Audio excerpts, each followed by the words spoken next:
party people, and welcome once again to a very, very, very special episode of the Party of One podcast, the actual play RPG podcast, where the gaming table is always set for two. I am your holiday host, Jeff Stormer, and this is one of my favorite episodes of the given year. This is our annual Christmas holiday spectacular. I am joined once again, as I am every year, by one of my closest friends, one of my most trusted collaborators, a podcaster and designer beyond compare, Brandon Leon-Gambetta, as we once again embark to explore and discover the magic of the holiday season. Just kidding, we're gonna blow some shit up.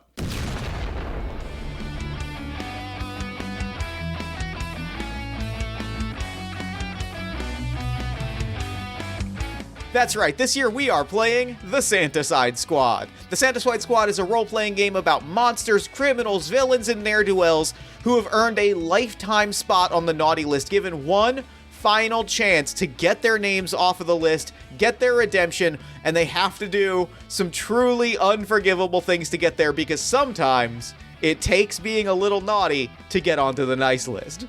This shit rules. This game is exactly what it sounds like. We had the absolute best time with it. I cannot wait for you to hear the game. I look forward to this game all year round, and this year did not disappoint. You can find more about the Santa-Cide Squad in the show notes. Of course, you know Brandon from Protean City Comics, the comic book superhero-inspired actual play podcast, and legit one of my favorite podcasts on the internet. You know him from Stop, Hack, and Roll, where he and James Malloy break down games and their mechanics every single episode and push the boundaries of what games can be. You might know him from Pasión de las Pasiones, the telenovela role-playing game published by Magpie Games that literally moments before I sat down in front of this microphone arrived on my doorstep in what I can only describe as an act of Christmas magic. Simply put, Brandon is amazing. He makes cool things. Go follow him on Twitter at @Leon-Gambetta. Go follow him on co-host at BLG. The man is a treasure and one of my best friends. And with all that said, let's go ahead and throw it over to me in the past so that he can get started with the show. Take it past me. Thanks, future me. I believe that everybody at home knows who I am sitting down with this week because it is that time of year. Tis the season, as the kids say. Brandon Leon-Gambetta, thank you so much for coming back on Party of One. Absolutely. So happy to be back with you, to be the signature jolly old elf coming on in for Christmas time. This is always one of my very favorite times of Christmas and the year, and it feels so good to be sitting down with you. This is this is my first treasured Christmas tradition of the year. We record this right at the top of December because we want it to be in the season so that we're kind of in the swing of it. So we're in the swing of it, but it also kicks off the rest of the season, right? It feels like this is the kickoff to the season for me, and I am thrilled and excited. I could not be happier. But before we dive in, before we introduce the game this week, Brandon, I believe that you've got some stuff that you probably want to let our lovely listeners at home know about, because I believe there's been some pretty cool stuff going on in your creative world recently. So why don't you go ahead and talk about some things that our audience might want to know about? All right, I'll be nice and quick on it because I'm less on that grind than I have been in the past. But the result of having been on that grind is that Pasión de las Pasiones, my game of telenovela romance and drama, is on its way out to backers. I've been receiving messages from people telling me they've gotten it, and so if you backed that Kickstarter, look out for that book. And if you didn't, look out for Q1 of 2023. I'm so excited. I saw I was out. Like, I remember I was out doing chores, and I saw the email come through that said like books are shipping, and I stopped what I was doing to be like, Jen, look what email I just got. Like, I lost it. I'm so excited and happy for you. Like, I am just thrilled. I'm so excited too. And here, like, I'm at heavy risk of like getting really emotional on the call because you and I have been friends as long as I've been working on this. Like, yeah, in right? our full, because it was the third episode of Stop, Hack, and Roll. And you and I met just before Stop, Hack, and Roll started. Yeah. Which is the other thing I've got is my podcast. It is a project that has stretched the length of our friendship, the length of these Christmas episodes. Like, it is wild, and I'm so happy to know that it's out in the world. Like, It's so nice. And like, not to like pat my own back or anything like that, but I believe that it's entitled here. is this book? First off, like the folks at Magpie do an incredible job. They made a gorgeous book, and it's fun. It's a fun game, and I encourage people to check it out. The NPC deck is one of my favorite things that I own now, with just various awesome Latino people that have all sorts of fun effects for your game. It's I love it. I'm so excited. I'm so thrilled with it. Brandon, do you want to play a Christmassy game? Oh my god, so badly. I'm so excited, because we got a special one. This one comes to us from friend of the show, Tony Vacinda, +1 XP. This is a game. Brandon, I'm gonna give us a little bit of an intro before I say the name of the game, even though our listeners can see it on the title of the episode. But they would never peak before Christmas. No, you don't peak before Christmas. Yeah, never. We open from black. The first thing we hear, the screen is black, and we hear the clopping of two hooves in quiet, rhythmic pattern. You know, clip, clip, clip, clip. We hear the thwack of a bundle of branches into a hand, and we hear in a distinctly southern accent, "Now you know who I am. I do not need to introduce myself. My name is the Krampus. And if you are standing here," and we flash to a bunch of Christmassy themed misfits, all standing in a line looking just really raggedy and unhappy, "well, then you have earned yourself a lifetime appointment on the big man's own naughty list. Boo-hoo for you, but I'm happy to announce that I am giving you today a way out." And he stops, and we look at this group, and he mutters, "Congratulations, you have just been enlisted." And we get the title on screen. Brandon, we are playing the Santa-Cide Squad. Yeah, I'm so excited. I was looking at the list of games, and like, you know, we usually go back and forth, and we'll be like, this is the kind of story we want to play. This is the thing that we're bouncing around. And I just kept looking at the title, the Santa-Cide Squad, and I was like, you know what? Like, couple dirt bags just blowing things up and saving Christmas does sound great. We have played dirtbags in the past together, but not for a Christmas thing. And I think it's time we did that. So of all the denizens of the North Pole, you were the last crew anyone thought would be helpful, but this December 23rd, we know two things to be true. One, Christmas is in trouble, and two, sometimes making the nice list means being naughty. So we have been enlisted. Now, I think the question that before we kind of get into the meat of things, where we're going to make our characters figure out the scenario, we're going to roll on some tables and flesh things out, I have to ask you an important question, Brandon. Yeah, absolutely. Are we playing two members of the squad, like, or is the scenario that we are the last two that are left alive? It's got to be that we're the last two. It is great. Like, I'm excited to just a little like flair of mission accomplished, right? Yeah. Things have gone bad already. I'm excited to just start naming some characters and being like, this is how they went down. 100%. 100%. Great. Okay. So we are going to begin with some character creation. I have a character in mind, and Brandon, you are going to roll 4d6 to figure out what your character's deal is. Yeah, I have come in without an intended character, and so I want to show off this system and make that happen there. So I'm going to roll 4d6. All right, so give me a d6 for your outlook. All right, my outlook is retired. Great. So that's great. I am on Polar Security. Great. And I am a member of the Claus family. And in my pocket, I have I have candy. I've got candy in my pocket. Great. So always good to have. I think this tells a very clear story right here. I got a vibe. I believe that I am one of Santa's children. Okay. And as we know, Santa's magic keeps him alive through hundreds and hundreds of years. I think that doesn't apply to this son of Santa's.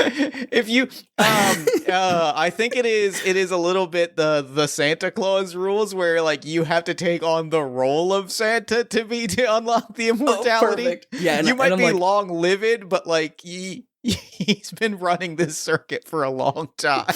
Yeah, and so I think I didn't really take to the whole toy game. A toy making thing. It didn't really work super well for me, so I got into Polar Security. And I did 35 years at it. Then I did an extra 10, and then I did another 10, and finally decided to retire. Finally hung up the old boots without any real Christmas joy in my heart. Great. That's fantastic. Yeah, and probably a bit of a chip on my shoulder. Probably, like you were the chosen one, and like your old man just did not give up the yeah, and the spot. And this means someone else is gonna be Santa someday probably, and that's tough to deal with. I need a first name. Am I like Barry Claus maybe? Barry Claus is great. Barry Claus, I feel like I like. Barry Claus is great, especially because we know that Santa Claus's brother is canonically Fred Claus, and so it follows the theme. So the character that I am playing is an actual piece of Christmas mythology that is very close to my heart. I am playing the Christmas creature. And you may be thinking to yourself, who is the Christmas creature? I will tell you. The Christmas creature is a wrestling monster from the United States Wrestling Association, a Memphis-based wrestling promotion from the early 90s, who was an evil Christmas character who would show up and beat people down around the holidays. He has red and white striped boots and armbands and white gloves, and his body is made up like a Christmas tree. He's got, if you imagine Swamp Thing, but instead of like the veiny vines, they're bits of tinsel. That's kind of the and like candy cane arms and boots. That's the Christmas creature. I think the Christmas creature does not speak. Amazing. And is just sort of like a lumbering Swamp Thing creature. Incredible. And so now, so they can go and look that up and see it. Yeah. And to make things easy, I'll do a face claim also. I think Barry Claus looks like Jonathan Banks. Mike, great, from fantastic casting, fantastic casting. Yeah. So just so you can get those images in your mind. Jonathan Banks with a 7.5 foot tall Christmas Swamp Thing looming behind him. Exactly. Great. Amazing. So we are the last two agents. We are the last two left alive on this mission, but we got to figure out what this mission is. We've got some dice to roll. Yes. We are in media res. We've been in the mission. We're gonna lay out some twists and turns. Brandon, I'm gonna give us the scenario. We'll go back and forth. I will roll the first dice for our scenario. Perfect. We are trying to retrieve Santa's stocking cap of stealth. All right. We know that they have security features, which include the Central Park Rangers and the laser tinsel grid. Great. Love some mooks. Love a good laser grid sequence is very good. Yeah, I'm glad we get to throw up some ACAB in this, so that's great. Yep. Yeah. The item is being held at a decrepit Arctic Express. Okay, perfect. We are doing a train heist. Which rules? Yeah, like a broken down. Oh man, I love that bit because like it's old, it's broken down. Little bit of mirroring for Barry. I think that there's also a great. I can see the opening. I think the opening is that this was a retired Arctic Express that like had been broken into by the Central Park Rangers. Amazing. Because ACAB. Yeah. And like we see them patrolling, and then we kind of get the Joker robbery from the beginning of The Dark Knight. It's that aesthetic where we watch them like take off a hat and put on a mask. They steal the train with the stocking cap on it, and they are blasting away from the North Pole. Fantastic. Up next is the person who has it is Arius, the early church heretic, now pirate. Ooh, I love a good pirate. Amazing, fantastic. And little do we know, we have been set up. Okay, perfect. Great, good. Okay, so, I guess the question is, we're opening in media res. What's the thing that we see before we flash back and start seeing how things went down? I think we see, we've got the Central Park Rangers, so I feel like this is taking place in New York, if you're okay with that. I'm fine with that. Yeah, it's very, New York is a... It's like a character in the story. After we get the title card, we get a little bit of we get text on screen that says like, New York is a hub of the magical world of Christmas. Here every year, corporate-minded business types find that their lives are unfulfilling, which draws them into the world where they hop onto a plane and are shipped to small towns across the country to fall in love with hunky, stupid mechanics and corn farmers. Without this supply of burnt out corporate types, the Christmas magic industry would simply not sustain itself. Incredible. And so here's my question. Is this train going through the subway right now? Oh, it's absolutely a subway chase, right? I feel like maybe we're in a subway chase. I think this is I feel like that's a great, like, the opening. We introduce the squad, we introduce New York, which is really a character in the story, right? Definitely. I'm just gonna keep saying that because we have to. And we see the New York skyline, we see all of the lights on the buildings, and then we flash immediately underground to the dirtiest and dingiest subway tunnel that you've ever seen. Yeah. We see the Central Park Rangers. We see one of them walk down into the subway, and what we get is really like almost a beat for beat recreation of the first few minutes of the taking of Pelham 123, where people just like, you watch them like rob a subway car, but we finally see the outside of it, and it just says Arctic Express. Yeah. So the train right now is like still in the station, right? Because it's it's in one of the stations. We see this is that one of the stations, and this is a Philadelphia detail that I'm throwing to New York reluctantly. One of the stations has a train museum, and they've decorated this car to be decorated this train to be the Arctic Express, which by Christmas magic means that this train has become the Arctic Express. Yes, of course. That's how they pulled this off. Yeah. Yeah. So, so it's blasted into the tunnel from this like from this tiny little like subway station train museum, and is now barreling down the subway tunnels. We just get we get an interior shot in one of the subways, in one of the cars, that there's like one of those like electrical panels that's there in some of them. And it shakes and like dents outward a little bit, and just the two, frankly, way too big to fit inside of that electrical panel, Barry and Christmas Creep, crawl out from it.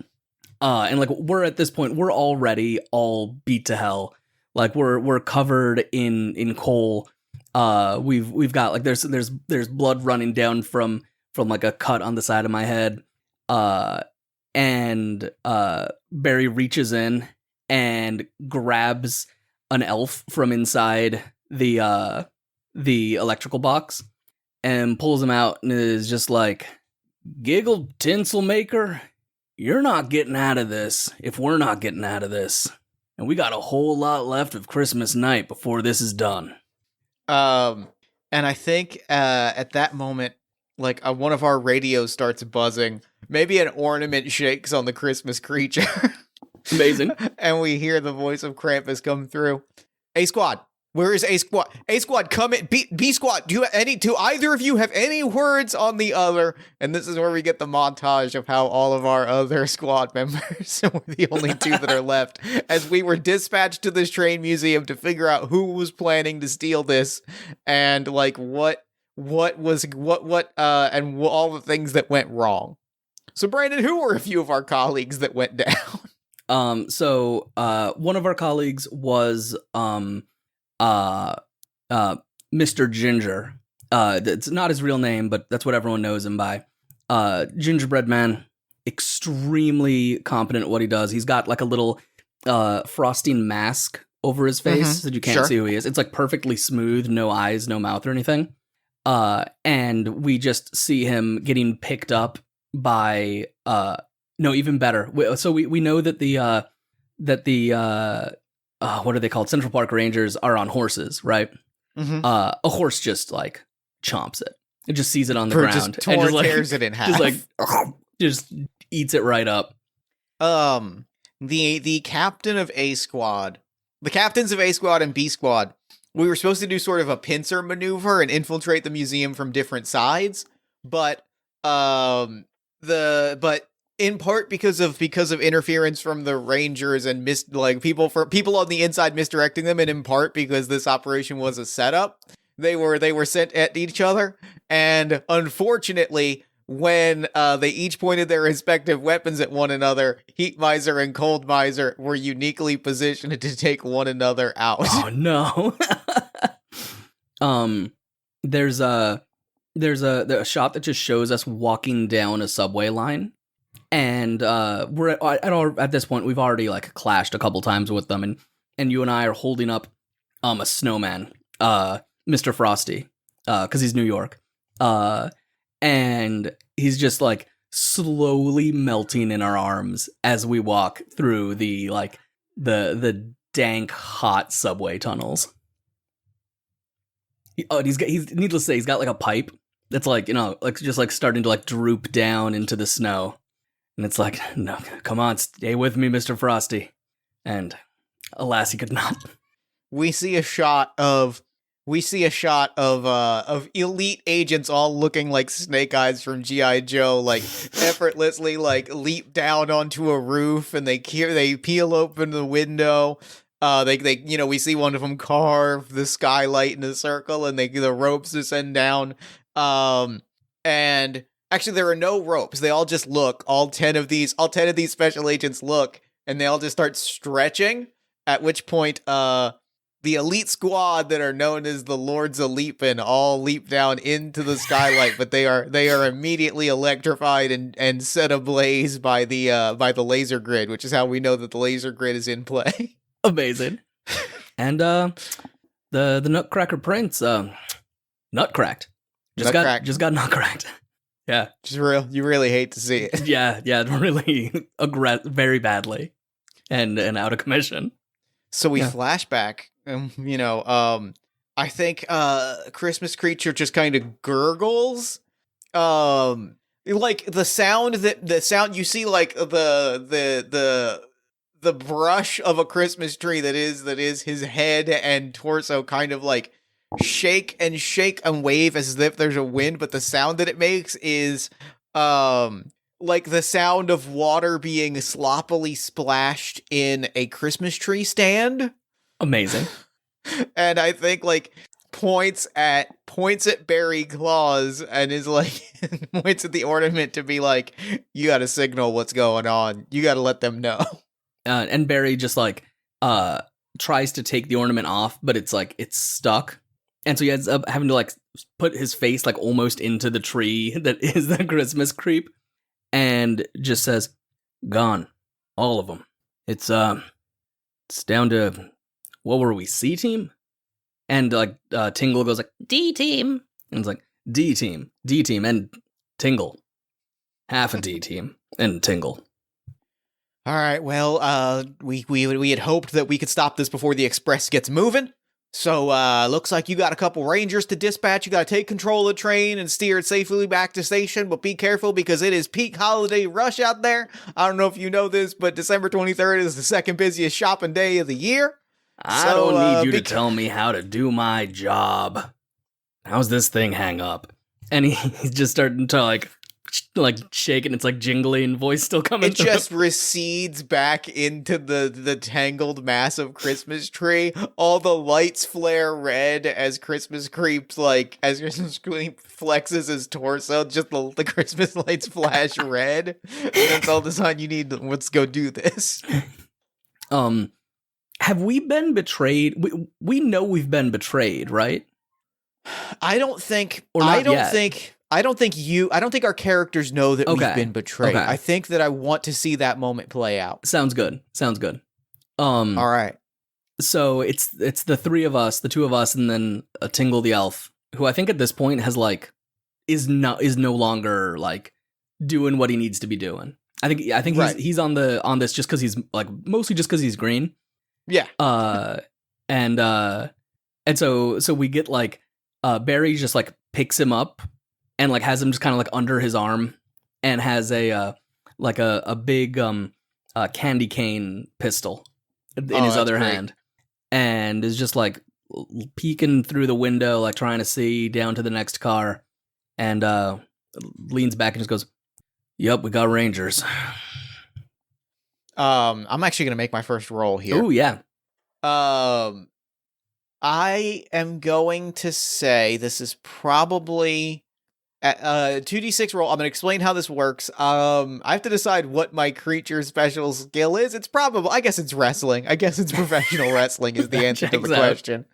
And my roll, what do I want I am going to roll in my department to know what my role is. Good thinking. Holiday cheer. That feels good. That feels great. That feels really strong. We see a shot of Christmas Creep just standing at the North Pole holiday party. Lights are flashing. Coming by, like hanging candy canes. Okay. I think what we see is in a wisp of dying pine needles, Christmas Creep like disappears and like sinks into the ground. And we see a hand emerge from behind. I'm picturing 3 of these Rangers. Yeah. And I'm leaning into the 70s aesthetic because I have 70s crime movies in my head. So they've got like 70s like Thompson guns. Perfect. Big like heart like sculpted ones, and they're standing around. And we see just like a big candy cane colored hand emerge from one of the walls and grab one by the throat and just slam it as hard as possible back into the wall of the train car. Incredible. So I am going to roll 2d6. Both of our stats start, because I'm wrestling. Yeah. Both of our stats start at 3. We have 3 in nice and 3 in naughty. Those are our 2 stats. Nice things are things that would move you up on the nice list. Naughty things are things that are not nice. I think that this is naughty. That sounds naughty to me. So I need to roll 2d6 under 3. Each of these that I roll under 3 marks my success. Or no, sorry. I roll 2d6 and take the lower result, which is a 2. Okay. Which is a success. Which is success. And Mark pushes my naughty up to 4. So my naughty is now a 4. If ever either of our stats pass 6, we betray them. We betray if our naughty right? If our naughty exceeds 6, we betray the team. If our nice reaches 6. Oh, if it reaches 6, we betray the team. If our nice reaches 6, we become overcome by the Christmas spirit and appear wandering Central Park with no memories of where we are. Oh, it's great that we ended up in New York because we got Central Park there. Perfect. And really, honestly, I'm happy that we did because New York, it's like really a character in this story.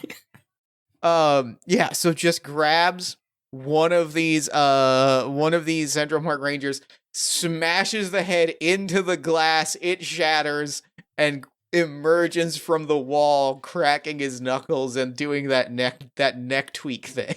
Amazing. And I think at that point, like, just immediately the other two rangers like turn and are like ready to start unloading. But at this point, you and I are a well polished machine. So I think after, like, as you are coming through, I also like kick the door open and just open fire with my candy cane pistol. Great. And this is oh wait, you roll 2 if you're using the character special skill or doing something related to your role. Yeah, I think does polar security count for this? Yeah, you're a security expert. Absolutely that counts for this. I don't want to lean on it too much, but for this, let's go for it. Ooh, and a good thing I did because I rolled a 5 and a 1. Yeah, I rolled a 5 and a 2, so I'm glad I did. Whew. So yeah, Barry just comes in and just like ventilates one of the rangers. And like has Tingle under his arm, who's just like shouting the entire time. And I'm just gonna like hold up the candy pistol and to the other one and just like growl out like, weapon down now. I'm gonna call for another roll, and I think this is a nice roll. I think because you are giving the opportunity for redemption. You're trying to solve this without violence. I'm gonna call for a nice roll here. Sounds good. I think the Claus family has reed hearts, but I think that counts here. I was gonna ask, do you think that counts or no? I think that counts here. I think that like you're able to sense, you know, you're trying to read the vibe. I smell a little bit of eggnog through the mask. Yeah. And it's like, maybe this Central Park Ranger is actually a little bit involved in the Christmas scene and is here, like, you know. And maybe they're just, you know, they're afraid and you can talk them out of this. Yep, turns out I can't. Great. That's a 6 and a 4, so not even close. Great. Perfect. Okay. Then what happens here is I think that they do that and they start to put the thing down. I'm going to ask you a question to complicate this scene. Yeah. Because I think what happens is he starts to put his gun down and he grabs who else is on this train? Who is the innocent bystander that is on this train and now in danger? Oh man. I'm a little tempted to say it's like a someone who's like on their way to like do some like carol singing. Mm-hmm. And so they're like dressed up like the old timey, like the semi old timey. Yeah. Or is it a Christmas Muppet? Oh, I do love. I mean, is Brandon, it Kermit on his way to go? I am Jeff Stormer, and it can be both. That's true. Yeah, that's true. Grabs Kermit the Frog. It shouldn't be Kermit though. It's got to be Fozzie. Oh yeah, it's Fozzie. Right. Yeah, Fozzie's on his way to go do some carols with the Muppets. Although they're not usually in New York, but we'll accept it. The Muppets were at least once in Manhattan. They've been certainly they've been in Manhattan. Famously, even. This is what I get for skipping hibernation. Waka waka. And I think Barry's gonna just like freeze for a second, and just like holds up his weapon and says like, "Listen, kid, you don't want to do this. That bear is a treasure. And on Christmas Eve, you want to move your ass up the naughty list? Is that how you think you're going to play this?" And we want the train, we want the magic, we want the stocking cap. This doesn't have to concern you. You can just turn around and walk away. I should have turned around and walked away a long time ago, I think. Let the bear go. And this doesn't have to get nasty. Help out your boy. Look at him. Looks like he's, well, not many people go up against the Christmas creep and, feel good the next day. Help him out. Come on. And like, as he's doing this, he's like reaching back in the Die Hard thing. Mm-hmm. And he's got, I've got candy in my equipment is the thing that I have. And so I've got like one of those orange, the chocolate oranges. Yep. Just like taped to the back of my head. Or taped like just like, right in the back. Great. I think that Christmas Creep is standing and is looming. And I think as soon as you say that, like I hear the cue and I give you a nod and I start moving in their direction, like hoping to draw them out and draw their fire so that we can get Fozzie out of danger, because Fozzie is a treasure. He is. Now, I don't think that this is my role or my skill, so I am going to roll 1d6 here. Okay. But I do think that this is nice. I think this is still nice, yeah. That is a 2 exactly, so that is right. a success, which bumps me back down to 3 and 3. I think that I am riddled with gunfire is the answer to the question. But I'm a living sentient horrifying Christmas tree swamp thing, so like it's so fine. perfect. Yeah. There are just like branches and little chunks of candy cane falling off and they're just reforming. But I also need to note, a lot more blood than you expect. A lot more than you'd expect. Like not an enormous amount, but way more than you'd expect. More than you'd expect. Yeah. You're like, oh, I guess the Christmas creep can bleed. Well then. And just at the same time, he's just gonna grab the orange and just crack it open on the guy's helmet. All right, give me a naughty. Smoke comes out, like orange smoke comes out. Yeah, for sure. Yeah. So give me a naughty roll, but you can voluntarily move one of your points from nice to naughty because you've narrated a flashback scene of preparing equipment and setting a trap. Like you've prepped for this, so you can move a point to naughty before you make your roll. I think I don't want to. Okay. Because I'm at 4. Oh, you're at 4, right? And so okay, if I move it and then succeed, I need to betray us. All right. And I don't think we're there yet. All right, I do succeed. Okay, so my your naughty goes up to 5. Oh my god. I'm stressed at how naughty I am. Take that as a soundbite. Make that your ringtone. He goes down. Smoke fills the room. When the smoke clears, we are gone. We are moving up the car. There's one more park ranger who is scrambling to be like, they're on the train, boss, they're on the train. I think that's okay. We're in our element when they know we're coming. We weren't gonna do this quiet. Never. We were never going to do this quiet. Yeah.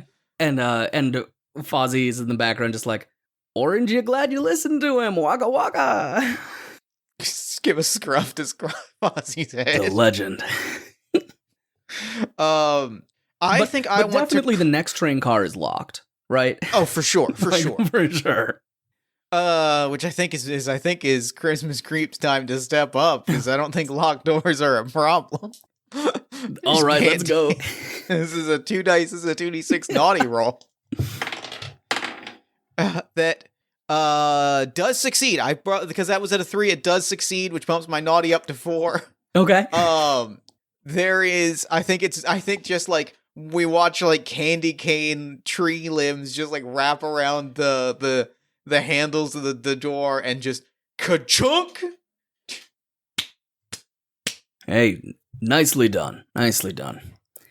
And Barry just like stands there, like just like with both of us just like wreathed in the in all of the smoke, and just like shakes his head and says, December 23rd of all nights, right?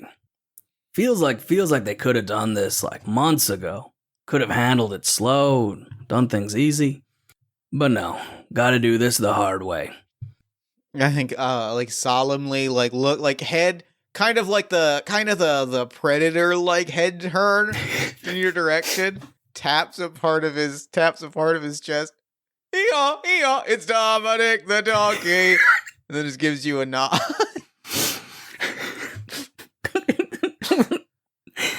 and he kind of nods and goes, never understood that one.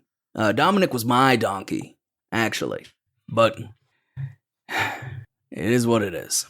And just like goes into the car. I think in a little nod to Frosty, this car is so cold. Ideal if you're a snowman or a woolly rabbit. Not so good if you're ideal if you're a giant tree monster or a little woolly rabbit, but not so comfortable if you're an old man or a tiny elf. And so we're kind of like coming through and like, oh, that's frigid. And like he's like bendy, like he's like working his knuckles because they're like, you know, feeling like cramped up and everything. And I think what this room is, the reason why it's as cold as it is because this is the cold storage facility for the cap itself. And so perfect. we see it, and the way that you see it is because frost is forming along the cap itself. Otherwise, it's completely invisible. So it also allows them to track where the cap is, but also it keeps its magic from spilling out. Awesome. So Barry starts walking up and just goes, It's here. We're done. And he like goes over to the Christmas creep and just like puts his hands on both of his, I'm gonna say shoulders. Yeah, he has shoulders. He's got a humanoid figure. Yeah. And just like looks at him really serious and says, "Thank you. We wouldn't have made it through this without you. And you know, I know how folks can be back at the North Pole, and I'm not gonna let them keep doing that to you. You know, treating you like this." Looks at you like seriously. A third candy cane limb bursts from his chest, grabs you by the throat, throws you to the side of the truck or of the train car as another hail of bullets comes, and I'm gonna make a 2d6 nice roll here. Amazing. I'm gonna raise my nice by 1 because I was taking some time. To be nice and Christmassy. So raise up your nice and lower your naughty. Yeah, so now my naughty's at 4, so I'm not like a single roll away from destroying everything. So I do fail. So I'm trying to think what the failure. I think the failure is. I mean, I got shot for one thing. That's gotta be. That's gotta be what it is. Like you're getting shot. Yeah. And I think the other thing is that like. The first hail of bullets, like you dodge most of them, but it catches you like in the shoulder or in the side real bad. We get the shot, we get the dramatic shot of you looking up at your hand and there's blood. And the others is that the second round are actually harpoon guns, so they're the things, and they are pulling me into the center of the room and tying me up as you would a Christmas tree. Amazing. And I think this is when things get really bad. So we get like a shot of me like reaching up, grabbing my shoulder, and like bringing a green glove down. You've got the green and the red on my hand, and I'm like hidden behind a box, and I just go like, Tingle, the mini sleigh, and there's just nothing from Tingle. I think this is where our betrayal, the setup happens. This is Arius comes out. Looking like an old-timey pirate, right? Like Arius comes out looking like a pirate and like is looking triumphant, and as you're saying that is like walking around and mumbling like, soon the cap shall belong to Arius. And then immediately there is a third harpoon straight through his chest. It is grisly and violent, and he just goes down with a thud. And standing with Tingle. Do you want to roll for another, or you've got one? I think I've got one. I have to decide which direction I want it to go in. I think standing next to Tingle is Phil Scrooge the Third, the heir of Scrooge Industries, and the richest man on earth. Perfect. Phil Scrooge is standing and giving a clap. Arius, your services are no longer needed now that the cap is in our possession, as well as some bartering chips. I believe our copyright plan is in order. Barry's moving behind like big storage crates and like refrigeration crates, trying to move over to the Christmas creep, and is just like speaking out and kind of trying to toss his voice, like throw his voice a little bit. But he doesn't have Christmas magic, so it doesn't necessarily have it the way that like Santa could be really sneaky. Yeah, but is like doing his best impression of his dad. That's great, and just like calling out like, Scrooge, don't have to do this. Oh, believe me, this is all I can do. This is my only option. You see, my family played nice for a very long time. We played with your little games, we did the dances with your little ghosts, but the reality is, those ghosts stood in our way.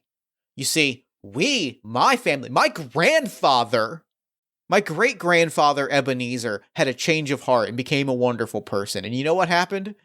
None of the other billionaires, none of the other rich people, the other industrialists got haunted by ghosts on Christmas Eve. We were singled out by the Christmas industry, so I decided as is my birthright, that I was going to take back what was owed to me. I'm going to take the copyright to Christmas. Listen, the spirits are quick. The spirits could do it all in one night.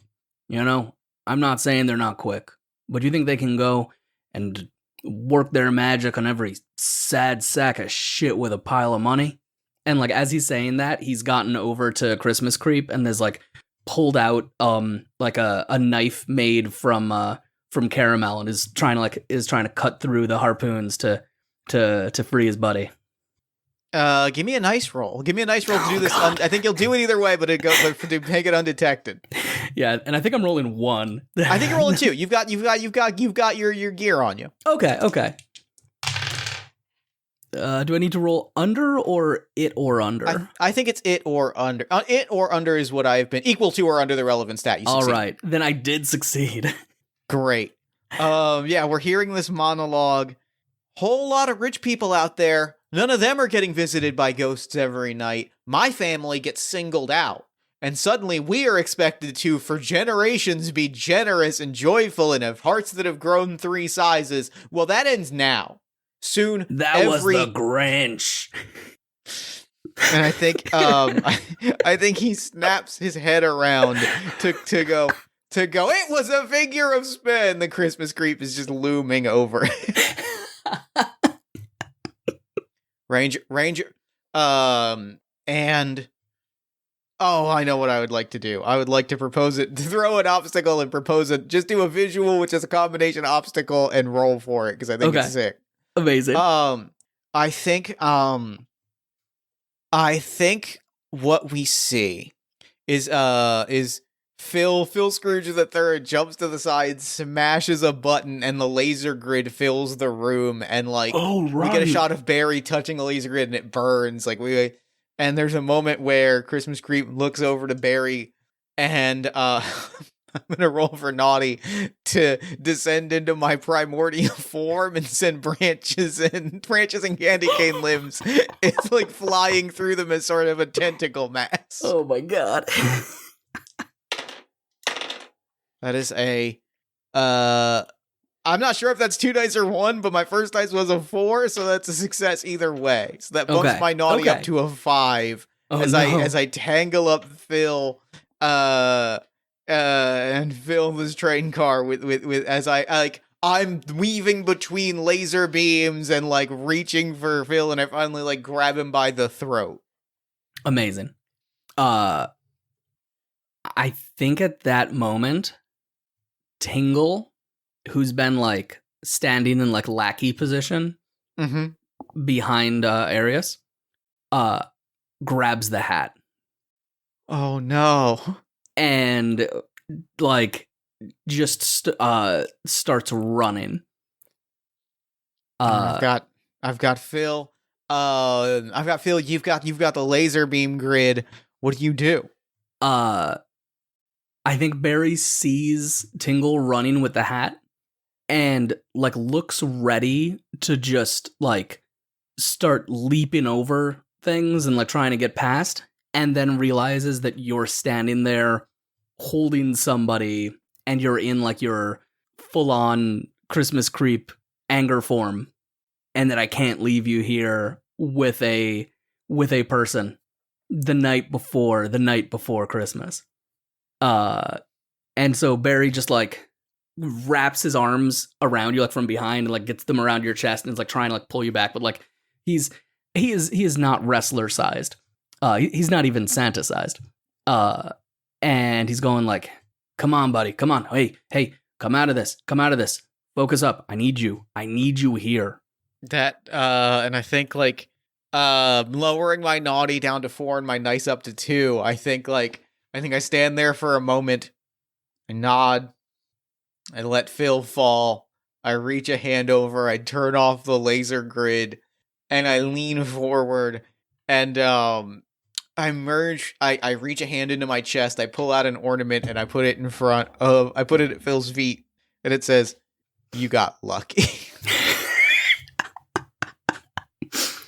And then like with the Christmas creep like recovered, I think we can see that like the door to the front has opened.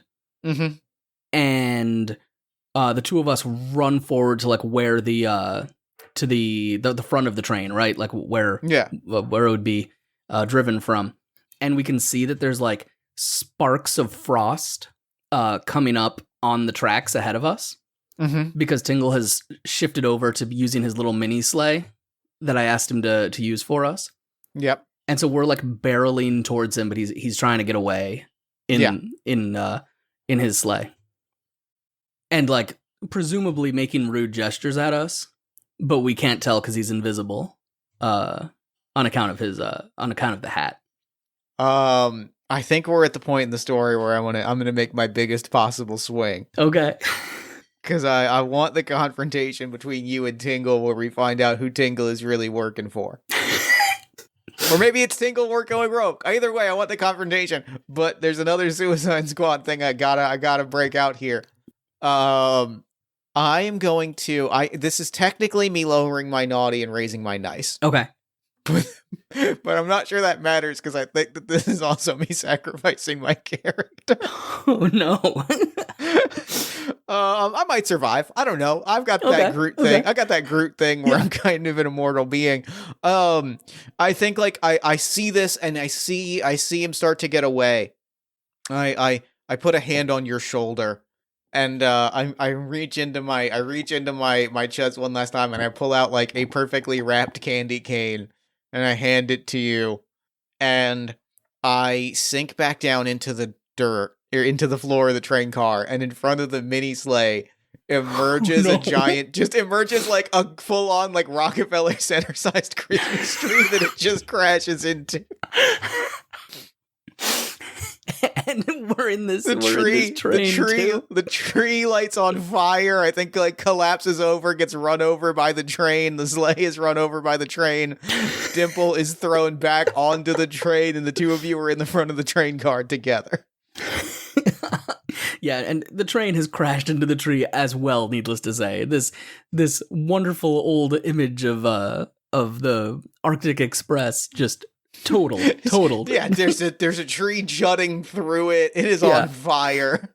And Barry just like is like just like holding on to Tingle, and like we get a shot that just like is like pulling up and like showing all of the destruction around them.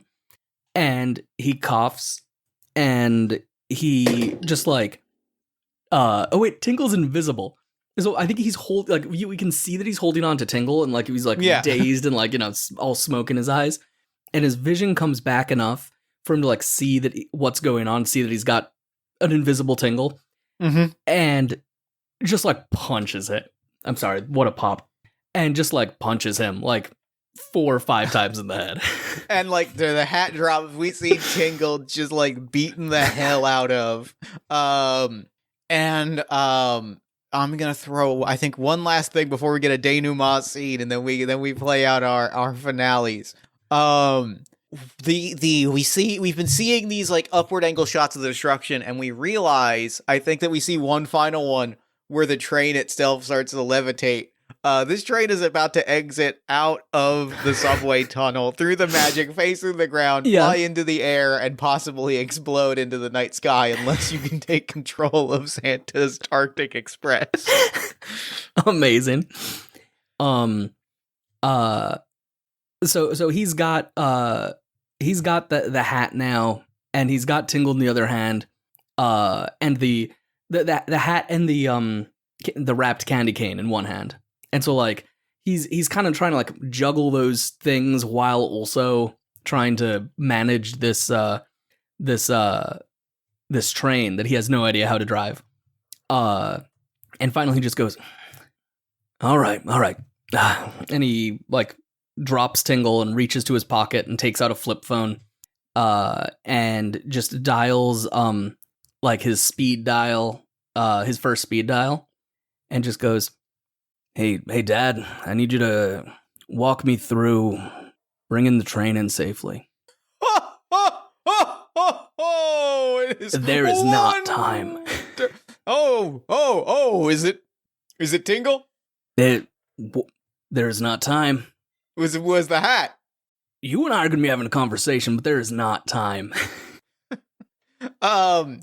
I am going and you know, and I think there's like a silent, like there's like a awkward, just a hugely awkward silence for a minute, and he just goes, and I mean, thanks, Dad.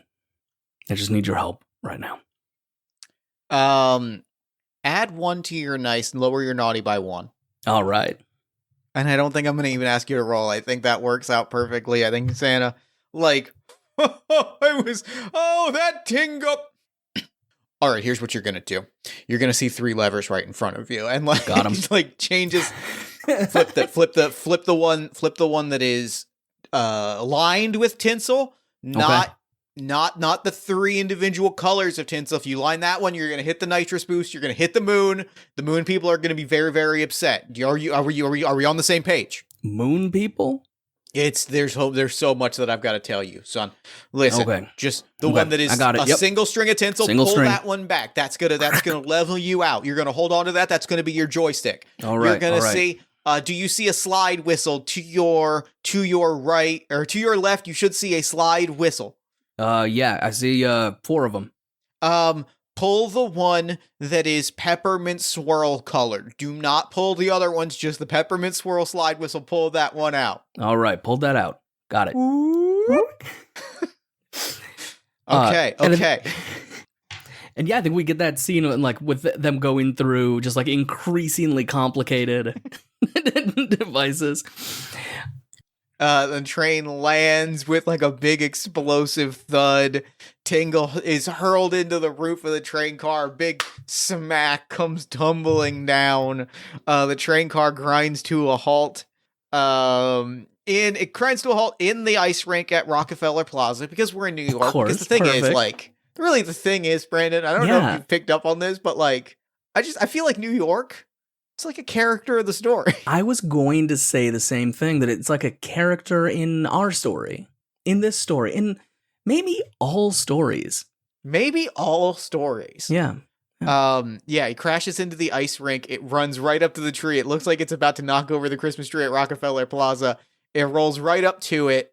It's doing rolls. It is thoroughly demolished, but you stumble out of it having recovered the cap and saved Christmas. Amazing. And the last thing that my denouement, what does the denouement look like for Barry? So I think Barry gets back to the North Pole and is like getting like people keep on like handing him eggnog and clapping him on the back, and he's kind of like, you know, gruffly going through and like, you know, trying to keep his head down, but too many people trying to pay attention to him. And he's like, at the same time, he's got his flip phone out and he's texting to just like where it just says Dad, and it just says like, you know, dinner tomorrow night for like the 24th, and send. And you get back text that says, no can do, gotta work, how's the 26th, my schedule's wide open. And then just like a thumbs up emoji. You can't do thumbs up emoji on a flip phone. And then just said like, why send? And then he goes, he's got like he's got a home there, like, you know, a little cute little log cabin. And he comes up to it and he just takes the candy cane and just like hangs it on the front of the door like it's a wreath. And I think from there, maybe we can see that there's like some... well, what it is you go inside, you are like going, I think we cut to the 26th, right? Okay. Which is great, because it means that we just skip the 24th and 25th altogether. Entirely. Why would we do a movie about those days? You and the old man are... What's the food that you're having for dinner? Is it Pete? Is it just a pizza? You know what? I think before Barry left, he got a couple of like breakfast sandwiches. Great. You know, like some really good bacon, egg, and cheese. And like, yeah, it's 2 days later. They heat it up. There's Christmas magic. It's fine. It's working fine. The two of you are sitting on the couch watching TV. You're watching football. You're eating your breakfast sandwiches. And we hear a cracking noise. And we hear, like, suddenly a lot. Like, we hear crack noise. We see the front door shake a little bit. We hear a bunch more cracking noise.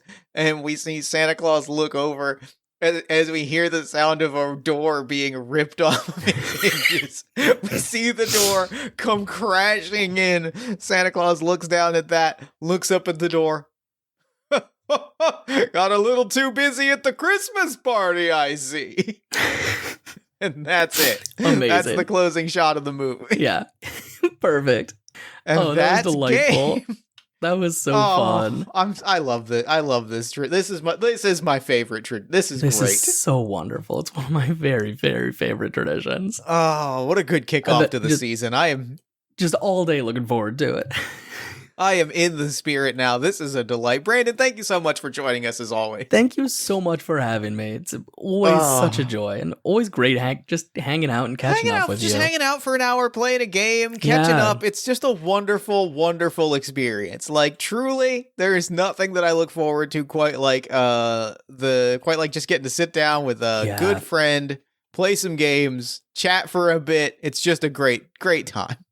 I fully agree. It's so wonderful to be able to take the time at this time of year that's so busy and hectic, to have time for family and friends, the people you care about.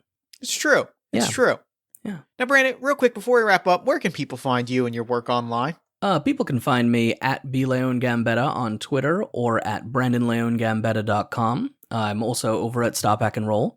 If you're looking for Pasión de las Pasiones, you'll need to come back during Q1 of 2023, but the Magpie Games website will have that available for pre-order and then for purchase.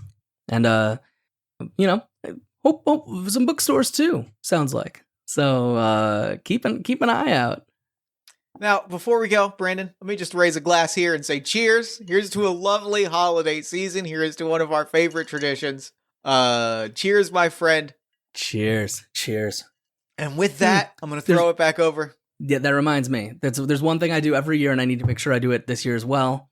Would you please be sure to wish future you a Merry Christmas, as I wish you a Merry Christmas? I certainly will. Future me, take it, and also Merry Christmas. Brandon says hi. Thanks, past me, and thank you, Brandon. That holiday greeting is one that I look forward to the whole year round. I'm so happy that we played this game. I really, truly, like this game. Of all the things that I look forward to when we plan out the year of Party of One, this is the one that I maybe look forward to the most, because it is a holiday tradition where I sit down with someone that I love and I get to just like play a game. It's wonderful. It makes me happy. It fills my heart. And this game was no exception. I had a fucking blast. Anyway, be sure to check out the Santa-Cide Squad at tonyplus1.itch.io/Santa-Cide Squad. And be sure to follow Brandon on Twitter at Leon-Gambetta and on co-host at BLG. Then while you're on Twitter, while Twitter still exists, follow me at Party of One Pod, then like the show on Facebook at facebook.com/partyofonepodcast. Follow the show's Tumblr at partyofonepod.tumblr.com, and join the show's Discord at bit.ly/partyofonediscord. You can financially support the show at patreon.com/JeffStormer or ko-fi.com/JeffStormer. You can join our mailing list at buttondown.email/partyofonepodcast. Or you can leave us a nice iTunes or Spotify review. You can tell a friend to listen to the show. You can recommend us on social media. Or you can just send me a nice message saying you listened to and enjoyed the episode. Truly, I just enjoy hearing that, and I don't hear that from people as often as I would like sometimes. So, send me a message. It would truly brighten my day. And then if you're looking for another show to listen to, I have one specific recommendation for you. And that's Talking Nog, a yearly tradition honoring a yearly tradition. This is the world's first, foremost, and I believe only eggnog enthusiast podcast. Every year we answer your listener questions, we We look at listener photos, we read listener letters and fiction, and we look at the past, present, and future of everyone's favorite eggy, boozy, creamy, spicy Yuletide treat. It's a whole lot of fun, and you can find the show at bit.ly/talkingnogcast, or you can join us live on Twitch at twitch.tv/GMJeffStormer on Friday, December 23rd at 8 p.m. as we record Talking Nog 2023 live to the universe. We look forward to seeing you, and if we don't, happy nogging. Party of One is, as always, edited by Jeff Stormer and Jen Frank. Music for this episode comes from the song We Wish You a Merry Christmas by Alexander Nakarada and Christmas Tape Lo-Fi by Winnie the Moog. As always, if you want to inquire about advertising rates, coming onto the show as a guest, press coverage, if you've got holiday recipes to share, you can email me at partyofonepodcast@gmail.com. And now, my friends, until next year, may you find light, warmth, comfort, love, and joy during the darkest and coldest moments of the season. And until we see each other again in 2023, may you always find the strength to fight the forces of fascism every single day. May you never lose sight of the knowledge that to love yourself and to care for yourself, especially in a world that profits and benefits from you not doing those things, is a radical and a defiant act of resistance. And wherever the season finds you, party on, everybody.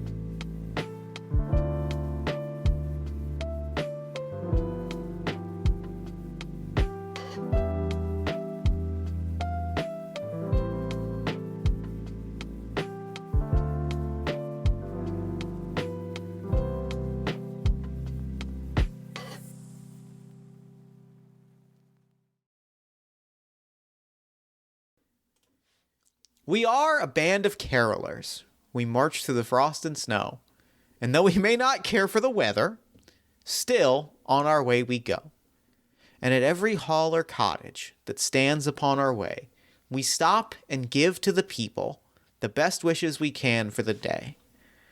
We wish you all a Merry Christmas, made bright with Christmas cheer, with peace and hope and gladness, and all that they may hold dear. And for all those folks that happen to pass us along the way, we offer a smile and wish you a Merry Christmas today. Merry Christmas, everybody.